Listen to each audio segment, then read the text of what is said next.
Hi everybody, hello.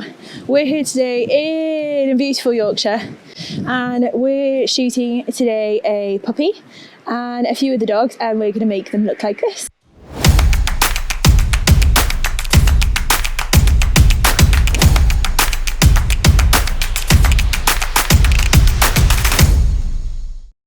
Technically, the location for shooting today is inside this shed. It is a stable, working stable, so there are horses present with us. We're going to set up two sets, a yellow one and a grey one, and we're going to video the behind the scenes of photographing these dogs, and then we'll show you how it went.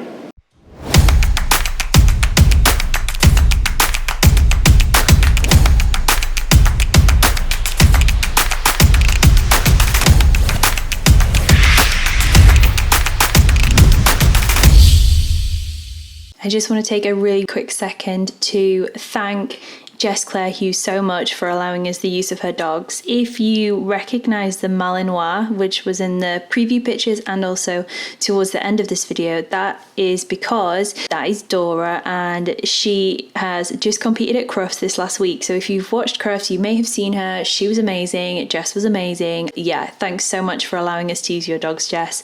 Massively appreciate it. So the equipment that we've got for today is two Colorama paper backdrops, two heavy duty light stands to hold my strobe lights, two octoboxes, four said strobe lights, and two background supports. And then in the camera bag I've got a Nikon D800 camera, which has currently got a 50mm lens on because my usual studio lens, the 24-70, has been a bit iffy with its focus. So we'll see how it goes, and if not, that needs to go for service and repair. So yeah, let's get set up. Gonna untape, I'll roll. And then we're going to start to unroll.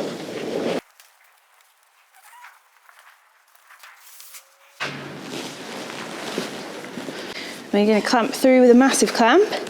So it goes through the seamless roll, over the back support, and then clamps down on top of the roll at the top.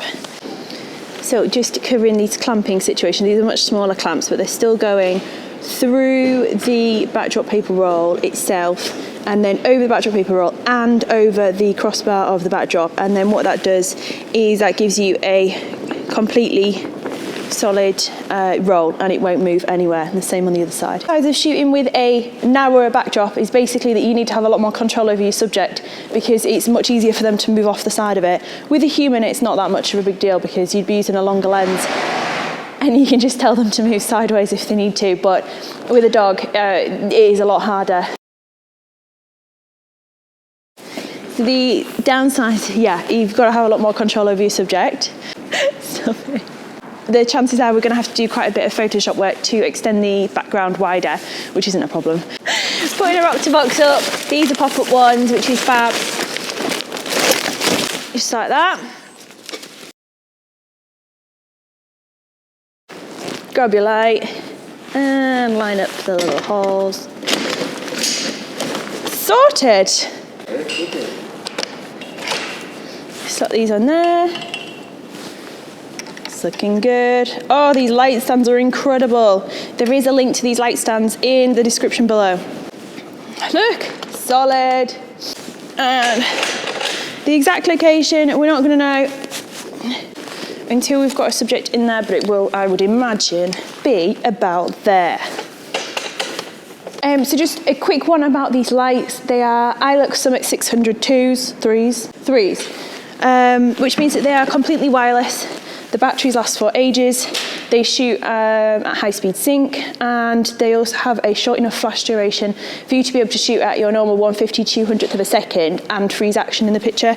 So I much prefer them. I've had Ellen Chromes, I've had Bowens, and they're better, and they're a lot cheaper. So why not? Two lights. There here. You set your shutter speed at the maximum sync speed for the lights, which in this case is about 160/200th of a second. And then you want to take a test shot with no lights on at all, and you want to be able to completely eliminate any of the natural light.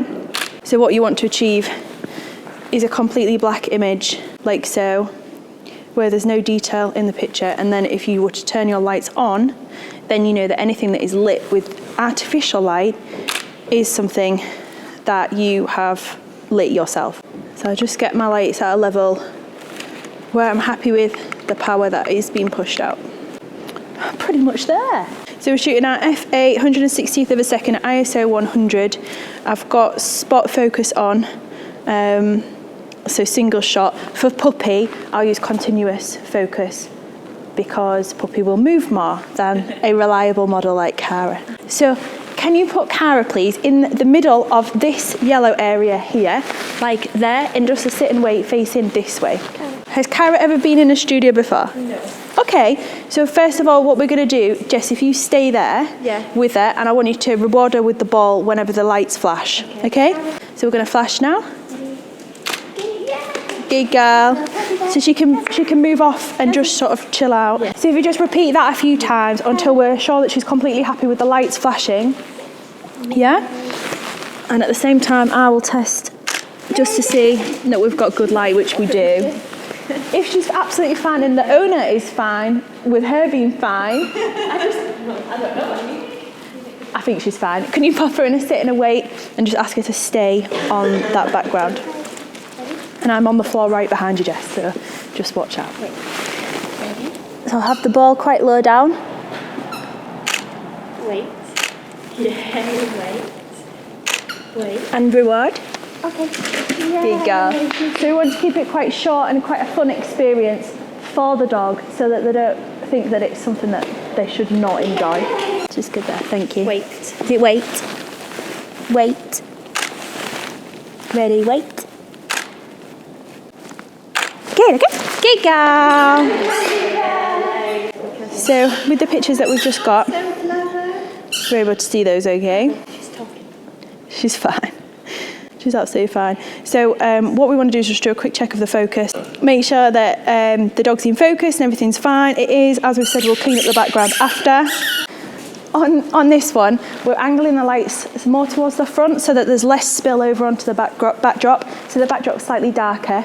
Once we've done a few like that, we'll turn the lights so that they're still on the subject, but they're also filling the background, so then the background will be lighter.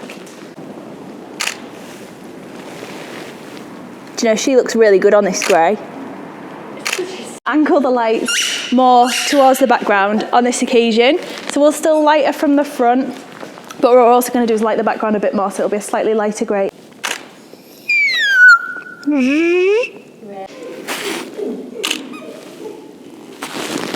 That's perfect.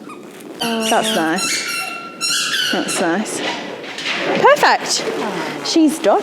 So we've got Ryoka currently exploring the background with some food.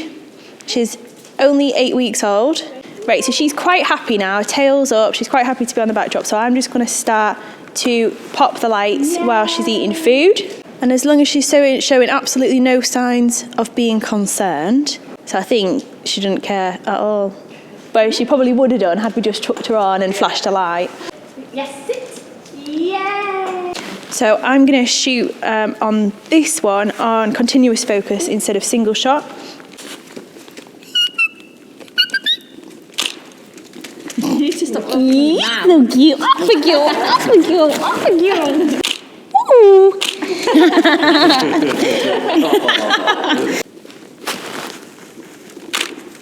Ready?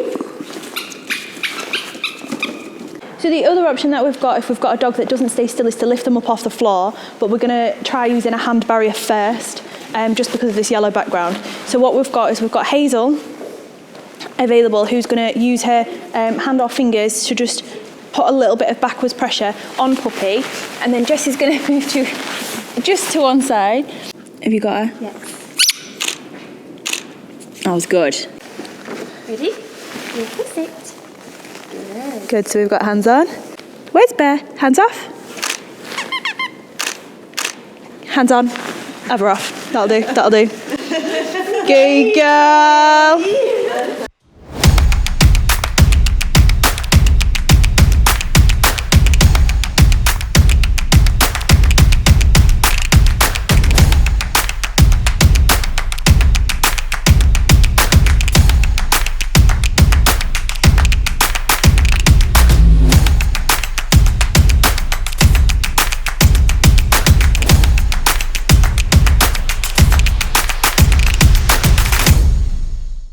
so that's all wrapped up. We've done 5 dogs. We've done 5 dogs today on the 2 different background sets. So we're going to pack up. I'll show you some of the pictures now. If you like what you've seen, please subscribe. Click my face, which will come up here, or click the little watermark in the corner. And please like this video, leave a comment and subscribe. Join me for this fun.